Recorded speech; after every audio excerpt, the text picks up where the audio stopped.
Have you tried budgeting and it just doesn't work? You've tried it and every month you're in the red, or it just isn't for you. Well, maybe there are some things that you're doing that are prohibiting you to having a successful budget. So today we're going to talk about 12 things that you're doing that could keep you from having a successful budget. I do have a free printable for you guys as well, so stay tuned. It's going to be in this video, and I do have a full blog post that really goes into more detail on all of these items. So check out the blog post, stay for the free printable. It's going to be fun. Number one is you're not budgeting in fun. You're not budgeting in having some experiences or eating out. You're making it too restrictive, and therefore it makes you not want to do your budget at all. I had a really big aha moment with my budget when I was paying off my debt, and I would feel guilty every single time I ate out or every time I went to Marshall's to buy a cute top. And then I was like, all right, Kelly, let's put a line item in the budget for eating out. And I'll have a designated amount that I can spend. Say it's $100 a month or $50 a month, whatever it is. Then every time that I go out to eat, it comes from that budget. And because before, what I was thinking is that money needs to go to debt. I'm paying off my debt. I want to get out of debt quickly, and I should be spending that on debt.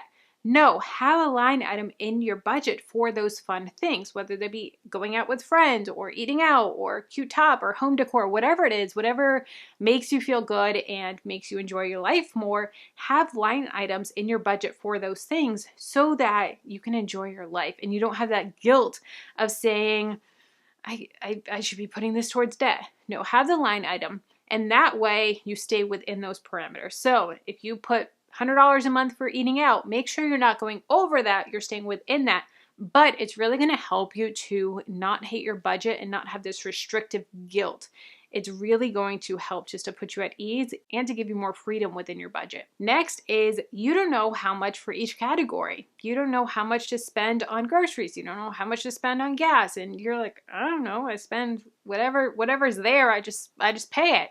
So go through your spending, do a spending analysis. I actually have a template on a spending analysis that's going to help you do it. It'll create all the formulas for you that you can go back to your bank statements and be like, all right, let's categorize all these expenses so we know what our categories are, and we can see how much we're spending on gas, how much we're spending on eating out, how much we're spending on miscellaneous or whatever the different topics are, the different categories are. And it's really going to show you, okay, this is how much we're spending in these categories so that we know how much to budget. Because we can have these idealistic of, I want to spend $200 on groceries for the month. Well, you've got a family of 5. That's just not happening, especially with inflation. So you need to know what's realistic for you and stay within that. Don't have it too constricting. And also with this, you need to know what the categories are. You need to know what your expenses are. So go through your bank statements and really look, and with a fine-tooth comb be like, oh yeah, we are paying that subscription that I forgot about. Oh yeah, we are paying that. That's a great time to do an audit as well on your expenses and say, okay, we don't need 5 different streaming services anymore. I know that we're guilty of this, that we signed up for HBO Max because we wanted to watch a documentary on McMillions, the McDonald's monopoly scam that went on. So we were paying for HBO for months and months and months, well after we bought it. So go through your subscriptions and see, hey, is this something that we can cut? Or even, I don't even know what this is. Why am I getting charged $9.99 every single month or 99 cents every single month? This is a great way to do an audit and then cut those subscriptions that you're not using anymore or that you don't need. Number 3 is you're not keeping up with inflation. If you did a budget couple years ago and you are like, all right, let's pick back up on it. We're ready to start budgeting again. And we're just going to pick up right where we left off. Unfortunately, that's not going to work because gas prices are through the roof. Grocery prices are through the roof. All these expenses that we have every single month have increased a lot. And so we need to keep up with inflation. So that's another reason why you need to do a spending audit, a spending analysis to see, hey, all right, what are we spending now in groceries? What are we spending now in gas?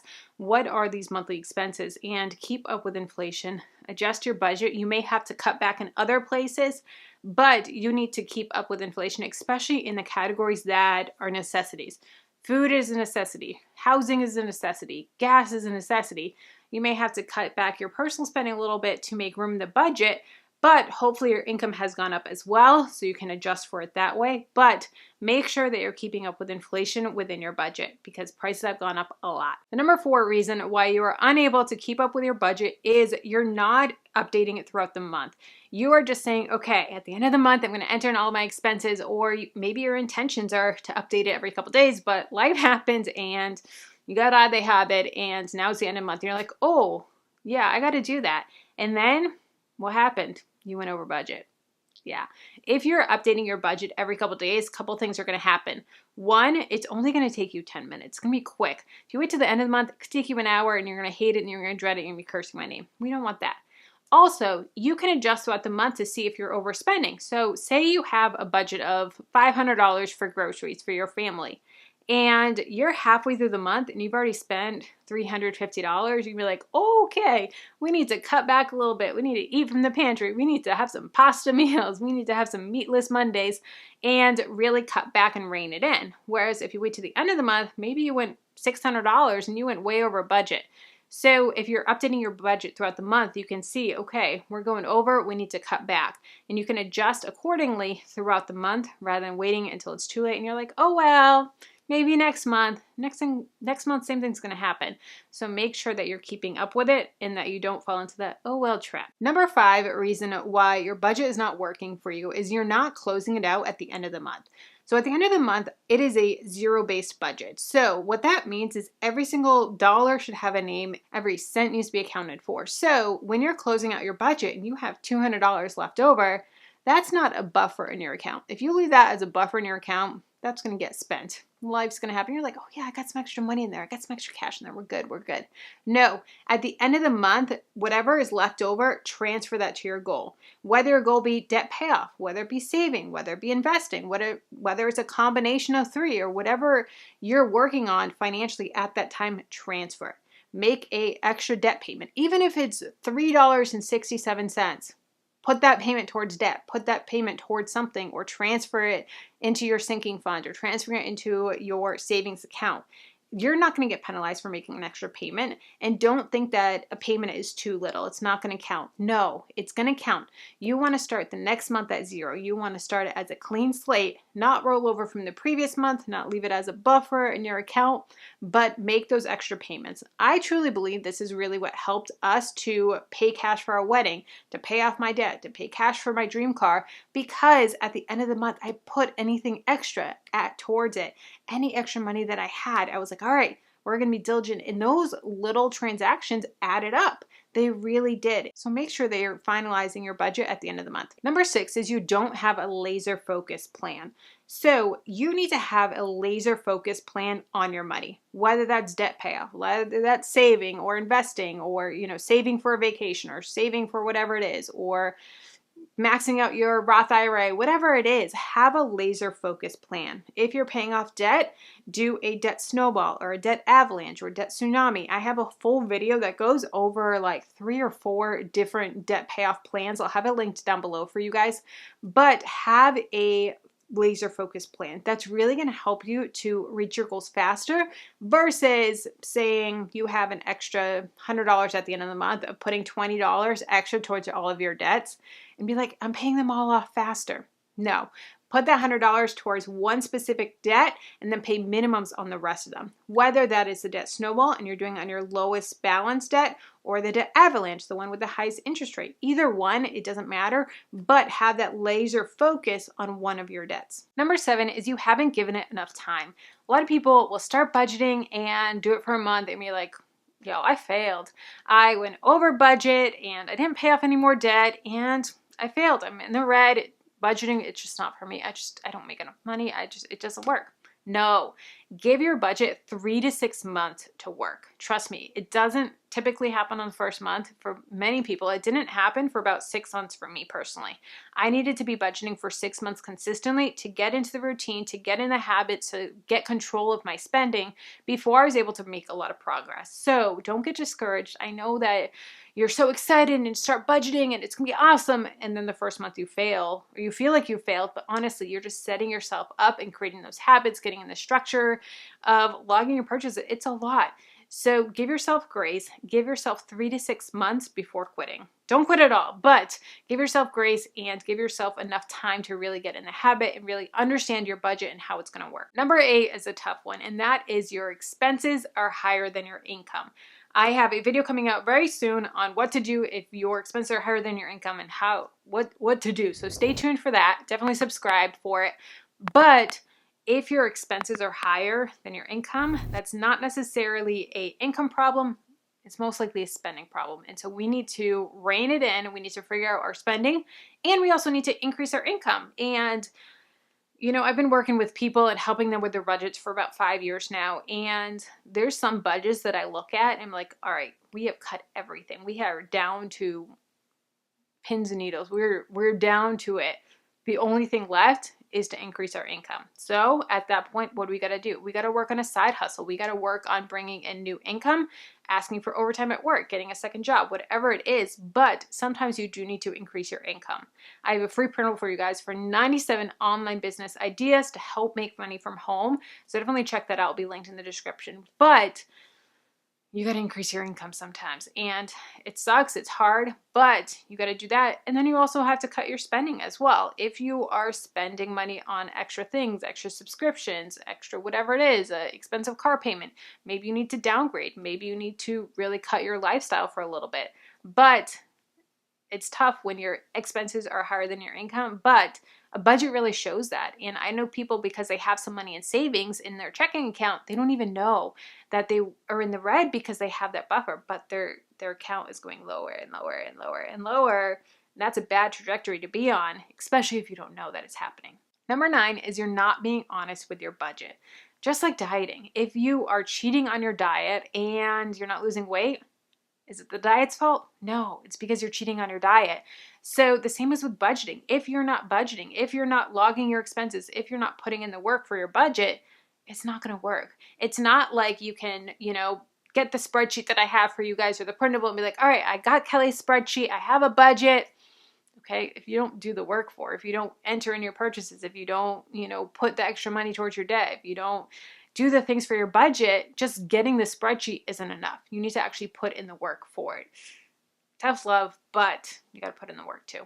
Number 10 is you're not putting in the self-discipline. You're not putting in the hard work. Now, we're going to do some tough love right now, but it sucks. When you're paying off debt, when you have these big financial goals, if you're paying off debt, if you're saving, if you're investing, whatever it is, and you have these big goals for yourself, and sometimes you need to sacrifice. Now, I'm not the type of person that is like, cut out coffee and then you will be debt-free or then you'll be a millionaire. No. But at the same time, I really believe that if you are sacrificing for a couple years hardcore, you can live an amazing life after. That's what I did. I really got my butt in gear. You guys go back to my old videos from 2016 and you can see that I sacrificed. You can see where I was cutting my spending and different things, and it sucked. And I was working all weekend, babysitting for like 20 hours in one weekend, and it was hard. It sucked. But I sacrificed for a little bit, and now, guys, we have such an amazing life, my family and I. And I don't say this to brag. I say this to give you hope. And I'm getting goosebumps and I can feel my eyes welling up. So I apologize. But if you don't know my story, I've had my car repossessed. I've had my power turned off for multiple times. I've ate pasta, butter, noodles, spaghetti for over 2 years straight every single night for dinner. I've been there. I've been in the trenches. I've had, negative, my overdraft fees galore. My student loans were in default. I've been there. Now we have a couple $1,000s extra every single month that we're able to put towards our financial goals and to fund. That's amazing. I never, ever in a million dreams thought that I would be at this place 7 years ago. Never, ever, ever. But I put in the hard work and I sacrificed and I worked my butt off, guys. I worked and I educated myself and I changed my mindset. I changed my mindset from that I can't do this, I'll never be wealthy, I'll never have money, I'll always be broke, my family's always broke, I'm always going to be in this, to I got this, I can do this, I can achieve my goals, I can do anything that I can put my mindset towards. Guys, it's tough for me. I struggle with writing. I struggle with learning. I struggle with comprehension of a lot of things. I did not do well in school. I have a full blog. I have a full, I cannot believe that I'm writing blog posts because I really struggle with that. But you know what? The reward is bigger than sacrifice. And yeah, there's times where I cry because I just stare at a blank Google Doc, but I power through and say, you know what, Kelly, you can do this. And it's amazing what you can do when you have that mindset and you don't give up and you don't fall into that victim mentality. And I know that there's a lot of hard situations, especially right now with the recession, especially right now with inflation. I get it. But there's light at the other end of the tunnel. And if I can do it, you can do it 100%. So I believe in you. Have that discipline. Don't give up. Surround yourself with people that are doing the same thing that you're doing and also farther along. Surround yourself with people that are winning with their money, that are winning and have big dreams and big goals, not people that are, I've got $3 to payday. Whoops, sucks to be me. I used to hang out with those people. I used to be, around people that would brag about how little they had in their bank account until payday. Then I started hanging out with people that were making $10K, $20K, $30K in their business. And I was like, whew, all right, we got to step up. And it really stretched me. And I really noticed that the company that I spent my time with, it grew me so much. And it really helped to change my mindset and change who I am as a person in a good way. Sorry for the rant. Number 11 is you don't have an emergency fund. I personally recommend having at least 1 month's worth of expenses for an emergency fund. That way it's fluid on your personal circumstance. A lot of people, Dave Ramsey, say $1,000. I personally don't agree with $1,000. I know some people, when I was in college, $1,000 seems like $5,000 right now. And so $1,000 was a lot of money. I didn't need that much in my emergency fund. I was only making like less than $2,000 a month. Then there's people that, I know that make $15,000, $20,000 a month and have a lot bigger expenses. And $1,000 would just be nothing to them because of the lifestyle that they live, the expenses that they have. They may have a big fancy home. If something breaks in a big fancy home, it's going to cost a lot more to repair than if you're living in an apartment and your apartment covers any expenses. So I really like the 1 month worth of expenses because it's fluid depending on your circumstance. So start with 1 month's worth of expenses. Then you can build up 3 to 6 months, a year's worth of expenses, whatever you feel more comfortable with. But starting with 1 month's worth of expenses. And where do you keep an emergency fund? I personally recommend a high yield savings account like CIT Bank. I'll have them linked down below. That's who I use. Right now, at the time of this recording, they're at 1% interest rate. So that's not a lot of money, but it's better than places like Bank of America, Wells Fargo, where it's like 0.001, like it's like a penny a month. You can at least earn a couple dollars on your savings and have it there. Also, when I was paying off debt and didn't have an emergency fund or, saving up for my emergency fund, every single month there was like a $200 expense. I don't know what it was. A tire would blow, this would happen, whatever it was. Every single month it was always $200. I don't know what was around $200. Then I got an emergency fund and Murphy's Law, he just kind of left and those expenses stopped happening because I had the money to cover it. And that way it also prevents me from going in the red. If something happens and my AC goes, in Florida, an AC is a necessity in a house, not only because it's hot, wicked hot. Yes, I'm from Massachusetts, but it's wicked hot here. But if your AC goes, you get mold. An AC is also a dehumidifier and cutting out the moisture because it is humid here. So we can't go without an air conditioning unit. So we have to have that. So if our AC goes, we need to have those expenses. So an emergency fund is going to keep you from going into the red or taking on new debt, having to put it on a credit card. Not anti-credit cards. I love me some credit cards for the rewards, but you have to be able to pay them off and not pay a penny of interest ever on your credit cards.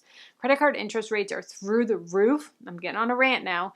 They're through the roof. If an emergency happens, you want to be able to handle the emergency, right? The stress of the emergency. You don't want to have the stress of the emergency plus 22% interest on your credit cards. No, that's insane. Absolutely insane to having to pay these high bills and interest rate on your credit cards.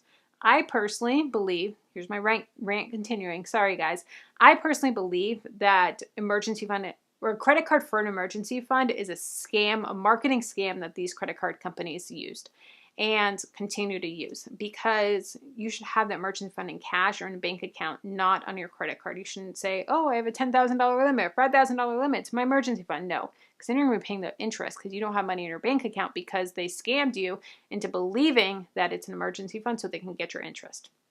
My conspiracy theory, but I don't like it. Number 12 is you forget about annual expenses. So when you're doing this spending analysis and you're going through your month's bank account, and you have your regular purchases, right?